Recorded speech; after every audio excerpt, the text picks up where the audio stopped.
The African Peer Review Mechanism, APRM, is an intra-African effort to improve effectiveness in democracy, economic management, corporate governance, and socio-economic development of African countries. The Secretary to the Government of the Federation highlighted the high points of Nigeria's first review in Cotonou. 1.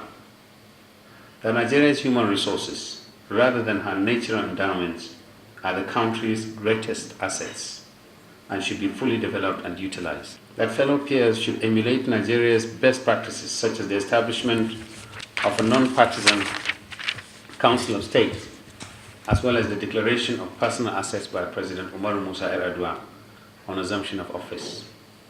Nigeria is now obligated to diligently implement her National Program of Action and to submit biannual reports of progress of implementation to the Continental Secretariat and APR Forum. Nigeria will be defending her human rights records before the United Nations Commission on Human Rights in February 2009.